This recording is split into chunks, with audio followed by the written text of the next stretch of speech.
جمع سے رک جانا۔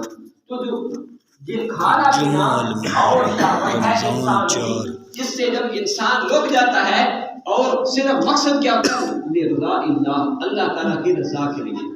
دیکھو آپ کھاتے نہیں ہیں، آپ پیتے نہیں ہیں، اور آپ کوئی کسی قسم کی خواہش پوری نہیں کرتے، لیکن نیت اللہ کی رضا نہیں ہے، نیت اللہ کی رضا نہیں ہے، تو یاد رکھیں جب اللہ کی رضا نہیں ہے تو پھر اس صورت کے اندر یہ آپ کا روزہ نہیں ہے۔ ایک بندہ ہے وہ سارا دن بھوکا رہتا ہے، دنیا کے اندر کتنے انسان ہیں، کتنے مذہب ہیں جو سارا دن بھوکا رہتے ہیں، پیاسا رہتے ہیں، تو کیا صرف بھوکا پیاسا رہنے سے روزہ ہو گیا ان کا؟ نہیں، جب اللہ تعالیٰ کی رضا کی نیت نہیں ہوگی اس وقت تک وہ روزہ نہیں بنتا۔ جب روزہ نہیں بنا تو اللہ کی رضا کے اندر، اللہ کی بارگاہ کے اندر قبول نہیں ہوتا۔ بہت سارے ایسے ہندو ہیں جو ایک ٹانگ کے اوپر کھڑے ہیں، کیا جی یوگا کر رہے ہیں، کیا جی یوگا کر رہے ہیں، یہ ایک ریاست ہے ان کی، ایک وہ ورزش ہے ان کی، وہ کر رہے ہیں، وہ کھا بھی نہیں رہے، پی بھی نہیں رہے، اور بھوکے پیاسے گزار رہے ہیں، اور اسی حال کے اندر ان کی زندگی بسر ہو جاتی ہے۔ تو صرف بھوکا اور پیاسا رہنے کا نام یا کھانے پینے سے رکنے کا نام صرف روزہ نہیں ہے، لیکن اس کے اندر شرط کیا ہے؟ رضا اللہ، اللہ تعالیٰ کی رضا کے لیے، اللہ تعالیٰ کی رضا کے لیے۔ تو یہ کیا بنتا ہے؟ پھر روزہ بن جاتا ہے۔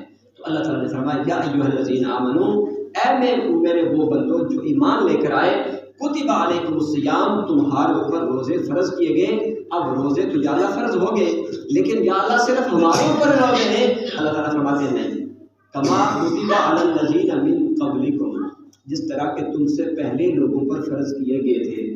اب آپ شریعت محمدیہ صلی اللہ علیہ وسلم، اس کے علاوہ جس نبی کی شریعت کو دیکھیں گے، ہر نبی کی شریعت کے اندر آپ کو روزہ نظر آئے گا۔ موسیٰ علیہ السلام کوہ طور پر تشریف لے گئے تو اللہ تعالیٰ نے 1 مہینے کا وعدہ کیا کہ آپ کیا کریں، وہاں پر اعتکاف کریں، ساتھ ساتھ روزہ بھی رکھیں۔ تو موسیٰ علیہ السلام نے کیا کیا؟ 1 مہینے کا 30 دن کا روزہ رکھا۔ تو اللہ تعالیٰ کو ان کے منہ کی بو بڑی پسند آئی، بڑی محبوب آئی۔ تو اللہ تعالیٰ نے حکم کیا دیا کہ 10 روزوں کے ساتھ کیا کرو، 40 دن پورے کرو۔ تو موسیٰ علیہ السلام نے 40 دن کا وہاں پر قیام کیا اور ساتھ ساتھ روزہ بھی رکھا۔ یاد رکھیں اعتکاف اور روزے کا یہ لازم ملزوم ہے۔ جو بندے اعتکاف بیٹھتے ہیں تو ان کے لازم کیا ہے کہ روزہ بھی ان کا ہونا چاہیے۔ اگر خدا نہ خواستہ اعتکاف کے اندر انسان بیٹھ گیا لیکن اس کا روزہ ٹوٹ گیا یا وہ بیماری کی وجہ سے روزہ نہیں رکھ سکا تو ایسے انسان کا اعتکاف بھی ٹوٹ گیا۔ تو قضا ہے اس کی، رمضان کے روزے کی بھی قضا ہے، ساتھ ساتھ اعتکاف کی بھی قضا ہے۔ تو مقصد کیا ہے؟ یہ اعتکاف کا بیٹھنا، موسیٰ علیہ السلام جو کوہ طور پر بیٹھے تھے جا کر، تو وہاں پر 40 دن کا کیا رکھا تھا؟ اعتکاف کے ساتھ روزہ رکھا تھا۔ تو اس لیے شریعت جو ہے موسیٰ علیہ السلام کی، اس کے اندر 40 دن کے روزے ہیں۔ اسی طرح عیسیٰ علیہ السلام کی جو شریعت ہے اس کے اندر بھی روزہ ہے۔ ابراہیم علیہ السلام آپ ان کے اندر دیکھیں گے، ان کے اندر بھی روزہ ہے۔ تو ہر شریعت کے اندر آپ کو روزہ نظر آئے گا۔ یہ تو اسلامی شریعتیں ہیں، لیکن اس کے علاوہ جتنی بھی دنیا کے اندر مذاہب ہیں، دنیا کے اندر بہت سارے، اسلام کے علاوہ بہت سارے مذاہب ہیں۔ ہندو مذہب ہے، اس کے اندر بھی روزہ ہے، اور اسی طرح سکھ مذہب ہے، اس کے اندر بھی روزہ ہے، اور اسی طرح عیسائی ہے، اس کے اندر بھی روزہ ہے، اور دنیا کے اندر مجوسی ہیں، ان کے اندر بھی روزہ ہے۔ ہر مذہب کے اندر آپ کو روزہ نظر آئے گا۔ تو اللہ تعالیٰ فرما رہے ہیں کہ میں نے جو روزہ تمہارے اوپر فرض کیا ہے، یہ صرف اور صرف امت محمدیہ صلی اللہ علیہ وسلم پر نہیں ہے، بلکہ میں نے اس سے پہلے جتنی امتیں گزری ہیں، جتنی شریعتیں گزرتی ہیں، ان سب کے اوپر میں نے روزے کو فرض کیا ہے۔